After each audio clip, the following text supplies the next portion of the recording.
Someone I want to see. My friend Sherlock Holmes. 221B Baker Street. Hello there.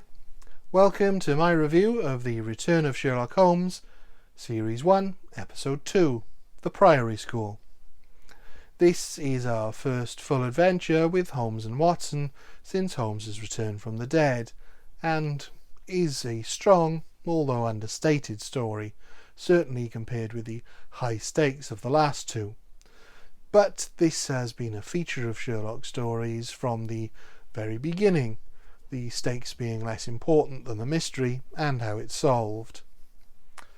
Our prologue begins late at night, in Baker Street, with Watson telling Mrs. Hudson to ask someone to wait. He gives their card to a dozing Sherlock, who reads it, then returns to dozing, before the man who the card belongs to bursts in. Looking tormented, he collapses on the floor in front of them. I should explain, just in case you're curious about the card business, it was a long-standing tradition amongst the middle and upper classes to present your business card whenever you visited somewhere without an appointment. A servant would then take this card to the person you wish to see, and if they were willing to see you, they would. If not, you would be informed that they were not at home to guests. This was the established etiquette, and it was not considered rude to turn someone away if they hadn't made an appointment. In true Patrick Bateman fashion, the nicer the card, the more likely you were to be seen. The man's unconscious face gives way to choral music and the choristers the music belongs to. We see the man in a much calmer state, in his schoolmaster outfit. Then scenes of a dorm room before returning to him and the choristers. None of this really tells us anything of the mystery, other than this man's circumstances have changed somewhat, but it does help to set the scene for the impending mystery. The man is revived by some of Watson's medicinal brandy, making its second appearance in as many episodes. What follows is the most Victorian of exchanges, as the man apologises profusely for passing out. Thank you.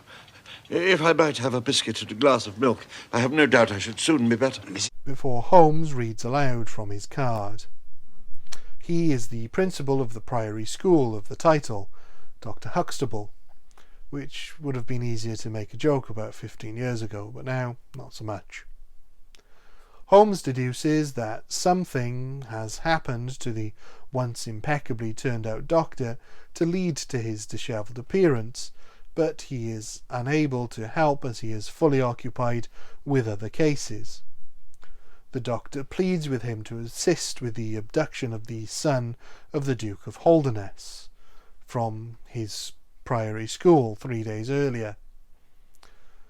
Holmes questions why it took him so long to speak to Holmes, and he explains the Duke doesn't want the information to become public. No ransom demand has been made, and it appears he was abducted by the German teacher. Herr Heidegger, the German master, is also missing. As indeed, by the way, is his bicycle. Holmes finds this detail curious enough to take on the case. We get further details that the Duke was separated from his wife, but the boy was not with his mother, as she's abroad. Then it's off to action. The nice thing about this opening is not so much the detail we get about the case, which is sparse, but the atmosphere it creates in the dimly lit rooms of 221B. The details the doctor provides are more about the social status of the family than the actual abduction, and suggests the class structure firmly at work as he bristles with pride at the fact this noble boy goes to his school. This continues into the next day as they arrive at the school, suggesting Huxtable has been talking about the many illustrious alumni for the entirety of their journey, something which has greatly improved his spirits. The location work is once again top-notch, making Haddon Hall in Derbyshire really give the feeling of a horrible Victorian boarding school, cold, imposing and largely impersonal, where draftiness was considered character building. Amazing to think it was the same location as the castle in The Princess Bride, just a short time later. Holmes inspects the boy's room and finds an envelope from the boy's father, but the letter is missing. They then question the boys in the next room, who reveal they heard nothing on the night of the boy's abduction, but that they often hear him crying. At this point, Holderness arrives, and Holmes is sarcastically deferent to his arrival. Mr. Holmes? Yes. The Duke is waiting, Mr. Holmes. That will never do. Holderness is accompanied by his assistant, Mr. Wilder, who chastises Huxtable for calling on Holmes. Huxtable suggests that they can dismiss Holmes, but Holmes steps in to not so subtly suggest he's going nowhere. Holmes essentially chastises Holderness for being more concerned about a scandal than he is his son's life, which sways Holderness. I ask your grace, what is modesty to this? To your child's life? What is reputation? I believe you are largely in the right, Mr. Holmes. Holmes then begins his investigation in earnest, which is always a joy to watch, as he discovers what tyres are on the missing teacher's bike and studies a map of the local area. Watson has been checking on what the police have discovered, and Holmes thinks the boy was taken across the moors, where he will investigate the next day. At dinner that evening, Watson proves quite the raconteur as he entertains the other teachers with stories of the Holderness family tree that Holmes has been researching, discovering that their money came from cattle rustling, and they even had a member of the infamous Hellfire Club amongst their lineage.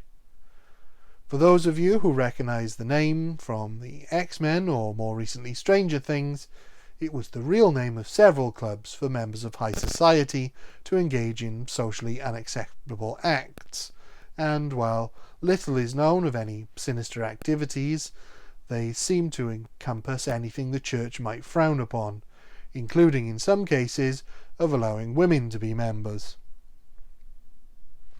Huxtable is offended by this talk, not just because they are disgracing the name of a noble family, but that they have discovered nothing new about the kidnapping. Holmes attempts to calm him by telling him they have discovered a great deal, including the fact that the German teacher was actually acting honourably, attempting to prevent the abduction when he disappeared, and the boy was not abducted but meeting someone. Holmes fears the German teacher may have come to a sticky end in his attempts to do the right thing. The next day, Holmes and Watson explore the moors, finding cattle tracks and bike tracks, but no horse tracks, which Holmes expected to find, and the bicycle tracks seem to just disappear. Watson is now guided by his stomach and suggests they go to a nearby hostelry for lunch, which Holmes eventually agrees with, having been roused from being deep in thought. Lunch! Of course, my dear fellow, you must be starving. Now, observe that map. You will see that there is a hostelry about 3 miles in this direction. At the pub, Holmes and Watson find little signs of life. When they do, there is clear animosity towards them. More hostility than hostelry. When they finally get some service, it is expectedly surly and hilariously awful.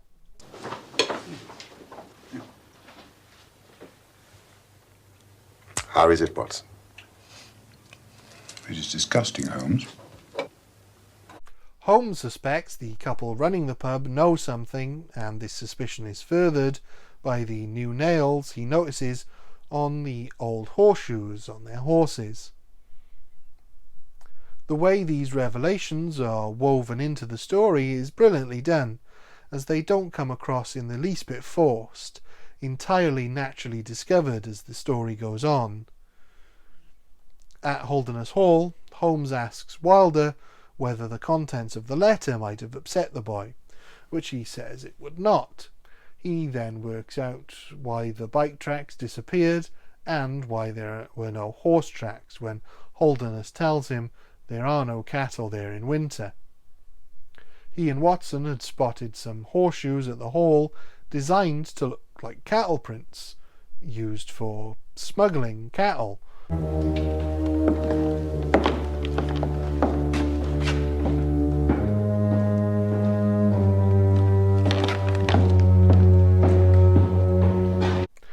They, or to be honest here, their stunt doubles, make haste on horseback to where the German teacher's body lay. There is skin under the fingernails which corresponds to marks Watson noticed on the landlord of the pub, but before they can reach it, where the boy is indeed being held, he is apparently rescued by Wilder. Arriving too late, and with a tip from the landlord, who had been coerced into helping, Watson pursues the boy, and Holmes pursues the Duke. He accuses Wilder, but the Duke doesn't believe it, because Holmes reveals Wilder is the Duke's illegitimate son. The Duke attempts to be outraged by the accusation, but cannot deny it in the face of Wilder's actions towards his other son. Wilder induced the boy to leave his school by adding information about the boy's mother to his father's letter. Just then Watson arrives, saying he lost their trail on the moors, but Holderness knows the caves they'd likely headed into. A search party goes to the caves, and as they catch up to Wilder and the boy, Wilder slips and falls to his death. It's a surprisingly action-filled finale. Wilder had resented the fact that he was illegitimate, despite Holderness trying to do the right thing by him, and had sent his young son away to boarding school to try and stem Wilder's jealousy, which was by now pathological. Holderness happily pays Holmes a huge sum of £12,000, which Holmes himself describes as a king's ransom, but Holderness says he's happy to pay to have his future back, which could be interpreted as being able to continue the family line, as the nobility put so much stock in continuing their heritage, but I don't think you need to be charitable to understand his meaning here is that this incident has made him realise how much he loves his son, and the neglect he was making up for with Wilder should not continue with his still living son. He has learned an important lesson. This is a very nuanced episode, with commentary on the class system and how destructive it can be, psychologically speaking. It initially presents Holderness as cold and potentially villainous, before revealing why he is the way he is through a wonderfully defined character arc, beginning as fearful as scandal, probably based on how his family gained their wealth, before he is forced to reveal the woman he loved refused to marry him because of how it would affect his social standing, leading to him having a son he could not acknowledge as his own, leading to the destruction of his actual marriage and the kidnap of his legitimate child by his illegitimate child, driven mad by the knowledge he could never be accepted in polite society. Holderness is incredibly unlikable upon his introduction, and yet by the end you truly pity him. Wilder is not as easy to feel sympathy for because we don't get to understand the circumstances of him growing up, only once he has become this kind of monster towards Holderness and the boy, which is a shame, but that's not really what the story is about.